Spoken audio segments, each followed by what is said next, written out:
চুরি করে বিজেপিরা ভাগাভাগি করলে কেন জবাব চাই, জবাব দাও। বিজেপি পরিচালিত গ্রাম পঞ্চায়েতের বিরুদ্ধে আর্থিক তছরূপের অভিযোগ তুলে গ্রাম পঞ্চায়েত ঘেরাও করে অবস্থান বিক্ষোভ করল তৃণমূল কর্মীরা। খবর পেয়ে ঘটনাস্থলে পৌঁছেছে পশ্চিম মেদিনীপুরের দাসপুর থানার বিশাল পুলিশ বাহিনী। পুলিশ কর্মীদের সঙ্গে বিক্ষোভকারীদের চলে দফায় দফায় আলোচনা। তাদের দাবি যে যতদিন না পর্যন্ত টাকা ফেরত হচ্ছে এবং দোষীদের বিরুদ্ধে উপযুক্ত ব্যবস্থা নেওয়া হচ্ছে ততদিন এই বিক্ষোভ চলবে বলে তারা হুঁশিয়ারি দিয়েছেন।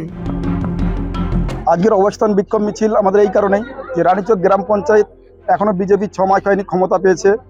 এই 6 মাসের মধ্যে যেভাবে দুর্নীতি, যেভাবে চুরি, সাধারণ মানুষের টাকাকে নিয়ে তজরুপ করছে, তার বিরুদ্ধেই আজকে আমাদের এই অবস্থান বিক্ষোভ মিছিল।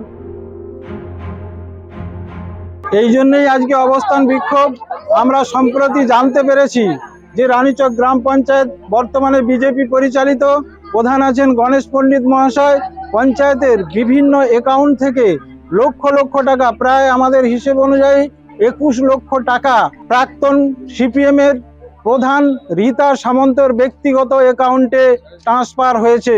এবং এও জানতে পেরেছি যে রীতা সামন্তের ওই নিজস্ব অ্যাকাউন্ট থেকে ওই টাকা রীতা সামন্ত ইতিমধ্যে কলকাতার কোনো একটি ব্যাংকে সরিয়ে ফেলেছেন।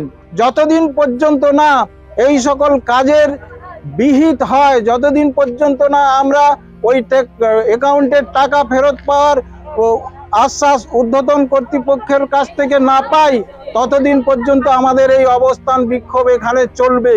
দুর্নীতিবাজ বিজেপির বিরুদ্ধে তৃণমূল কংগ্রেস লড়বে।